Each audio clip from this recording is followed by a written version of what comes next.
कक्षा 9वीं के मेरे प्रिय सजग छात्र छात्राएं, आज अपन पढ़ेंगे बेटा 5.2 मेघालय का एक गांव मायलिनोंग है। नोंग नहीं है।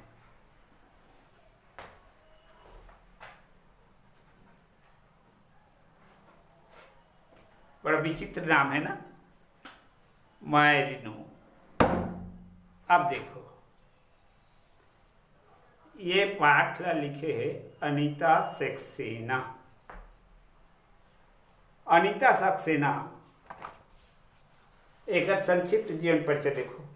अनीता सक्सेना का जन्म 7 नवंबर सन 1958 ईस्वी को ग्वालियर मध्य प्रदेश में हुआ। ठीक है। वे कला एवं साहित्य के क्षेत्र में जुड़ी हुई है। वर्तमान में भोपाल में रहती है। उन्हें राज्यपाल द्वारा मध्य प्रदेश की स्टार यूनिसेफ वॉलंटियर पुरस्कार से सम्मानित किया गया। उन्होंने देश विदेश में अनेक जगहों पर यात्राएं की है। उनके यात्रावृत्त विभिन्न पत्र पत्रिकाओं में प्रकाशित होते रहते हैं। टेलीविजन एवं आकाशवाणी के कार्यक्रमों में कहानियां, कविता पठन के माध्यम से सक्रिय हैं। ये किसके अनीता सक्सेना का ये संक्षिप्त जीवन परिचय हो गया। अब आ जाओ, इसके जो है पाठ्य वस्तु को देखते हैं। हाल ही में मुझे मेघालय जाने का मौका लगा।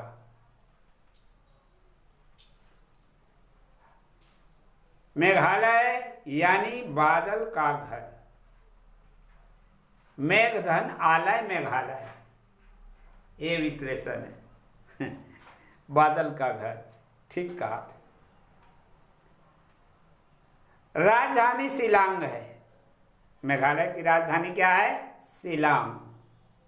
वहां पहुंचकर मुझे पता चला कि शिलांग से 75 किलोमीटर दूर घने जंगल के बीच बसा है एशिया का सबसे बड़ा साफ सुथरा गांव है, जाने वाला मेलिनोंग।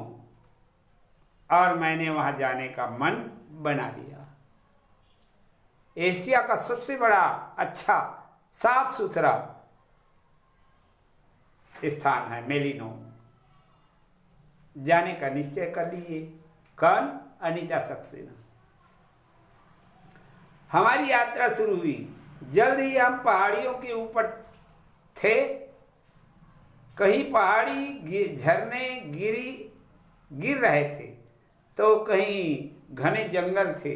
मैंने देखा कि लोगों के बांस को आधा काट करके उसकी नाली बना दी थी। इससे पहाड़ में तेज धार में गिरने वाला पानी को उसका सहारा मिल गया था। आसमान में रुई के फाहों जैसे बादल उड़ रहे थे। लेखिका वर्णन करती है कि बादल जो उड़ रहे थे वो कैसे जैसे रुई कपास उड़ रहे थे। पहाड़ पर चढ़ते वक्त हमारी कार के कांच पर इन्हीं बूंदों के गिरने लगी। नन्ही नन्ही बूंदें गिरने लगी। मैंने कहा, अरे बारिश आ गई। गोविंद कार रोक करके बोला, नहीं मैडम जी, यह बारिश नहीं बादल है। आप बाहर निकल करके देखिए जरा। और सच में बाहर बिल्कुल बारिश न थी। कार के ऊपर से बूंद बूंद मिलकर के पानी की धारा बहने लगी थी। लेकिन ऐसे बाहर हाथ फैलाओ तो कुछ हाथ नहीं आता था। अद्भुत नजारा था। चारों तरफ सफेद बादलों का समंदर लहरा रहा था। जहां हम खड़े थे वहां से 10 मीटर की दूरी पर कुछ भी नजर नहीं आ रही। सड़क से गुजरती सारी झाड़ियां ने अपनी इमरजेंसी लाइट जलाई हुई थी। सामने से भी गाड़ियां जा रही थी। सभी बहुत ही धीमे और एक के पीछे एक चल रही थी ताकि कोई दुर्घटना न घट जाए। पहाड़ी रास्ता था। एक तरफ हजारों मीटर गहरी खाई थी, दूसरी तरफ पहाड़। कैसे वर्णन है ना? कोई क्लिष्ट शब्द नहीं है बेटा। तो इस तरह से इस पहाड़ी का दृश्य एक दिया है, देखो, है ना, सुंदर सा। आइएगा आगे। धुंध में रास्ता कुछ समझ नहीं आ रहा था। एक छोटी सी जगह पर गोविंद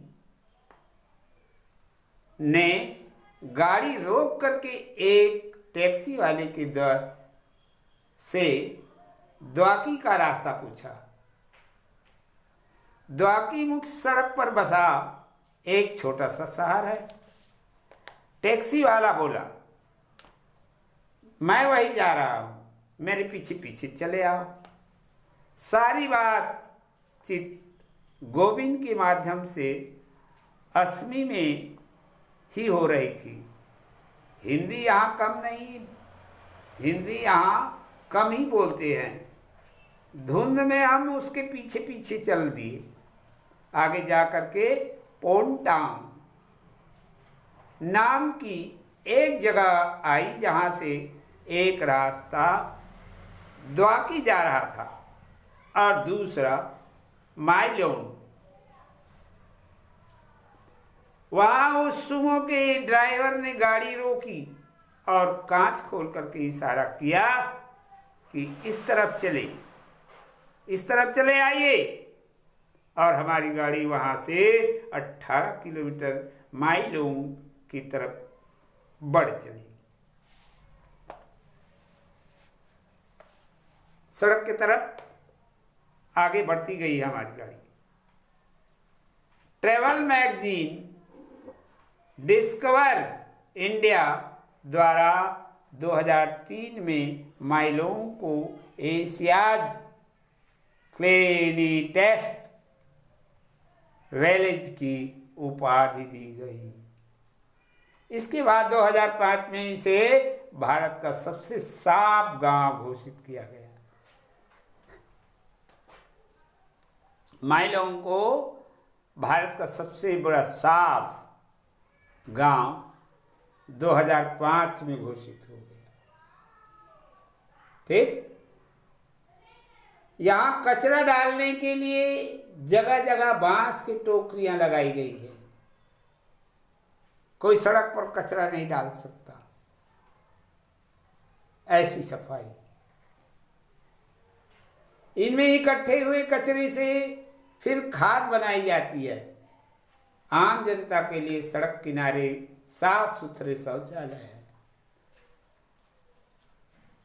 इस तरह से व्यवस्थित जो है शहर, सुरक्षित शहर और साफ सुथरा शहर।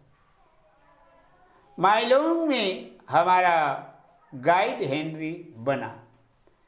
हेनरी यहाँ घूमने आए, लोगों को गांव दिखाने और उनके रहने खाने की व्यवस्था का काम करता है। वह अंग्रेजी और खासी 2 भाषाएं जानता है। हेनरी सबसे पहले हमें टी हाउस और बांस के कॉरेज दिखाने ले गया। वे बेहद खूबसूरत थे। उन्हें हेनरी के पिता ने बनाया था। ट्री हाउस बनाने के लिए सड़क के दोनों ओर के बड़े बड़े पेड़ों की बांस से जोड़ा गया था। उसके ऊपर मचान जैसे एक घर बना था। नीचे बांसों की सीढ़ी से एक घुमावदार रास्ता बना था। सारा काम बांस का ही था, यहाँ तक कि बांधने के लिए भी बांस की ही पतली छालें इस्तेमाल की गई थी। मैं ट्री हाउस से एकदम ऊपर तक चढ़ गई। ट्री हाउस की छत से दूर तक एक समंदर दिखा। लेखिका सक्सेना कहती है कि जब ऊपर चढ़ गई तो ऐसा लगा कि एक समुंदर दिखा। यह बांग्लादेश में आई बाढ़ का पानी है।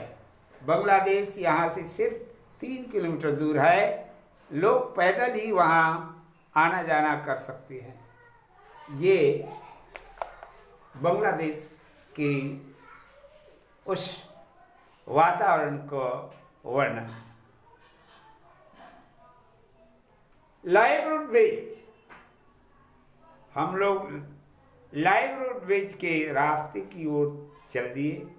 गांव के अंदर से ही नीचे जंगल की तरफ उतना था। शुरू में तो कोई दिक्कत नहीं हुई, पर जब खड़ी चट्टानों से उतरना पड़ा तो फिसलने की चिंता हुई। मुझे यह ख्याल बार बार साथ आने लगा कि चढ़ते समय क्या हाल होगा। खैर, हम धीरे धीरे नीचे उतरते गए। कहीं कहीं पर पक्की सीढ़ियां भी बनी थी। चारों तरफ घना जंगल था। हमारे सिवा वहां और कोई नहीं दिख रहा था। शायद हम ही लोग आते होंगे यहाँ, शायद कम ही लोग आते होंगे, बहुत कम लोग आते जाते होंगे, ऐसा महसूस किया उन्होंने। नदी के तेज बहाव की आवाज आ रही थी। जल्दी ही रूट ब्रिज हमें दिखाई दिया। अद्भुत दृश्य था। नीचे तेज बहती वाह थिलांग नदी और उसके ऊपर लाइव रूट ब्रिज यानी रबर के पेड़ों की मोटी मोटी जड़ों को जोड़ करके बनाया गया था पुल। रबर के पेड़ के जड़ों से पुल बनाया था। ऐसी जड़ें जिन्हें कहीं से भी बांधा नहीं गया था, जो स्वाभाविक रूप से जुड़ी हुई थी। पुल अच्छा खासा चौड़ा था। अब बताओ, जड़ों से पुल बनाया था, जड़ों से, काहे के? रबर के। और उसको काट के लगा दिया गया? नहीं, वो जिंदा चीज से, वो जड़ है, पेड़ रही से, वही ले पुल में उपयोग हो रहा है। उस पर बीच में गिट्टी बिछी हुई थी और गोल गोल पत्थर रखे हुए थे। हेनरी ने बताया कि यह पुल बहुत मजबूत है, 30 लोग भी खड़े हो जाएं तो कुछ नहीं बिगड़ने वाला। हम लोग पुल पार कर दूसरी तरफ पहुंचे। वहां दूसरी गांव जाने के लिए पहाड़ काट करके सीढ़ियां बनाई गई थी। हम लोगों ने चारों तरफ से पुल का मुआयना किया। हर तरफ से वह और ज्यादा सुंदर दिखता। यह कुदरत की इंसान का करिश्मा था। देखो बेटा, ये माइलोन का एक सुंदर दृश्य का चित्रांकन किया गया है। इस प्रकार से शेष अगले पीरियड पढ़ा दूंगा। ठीक।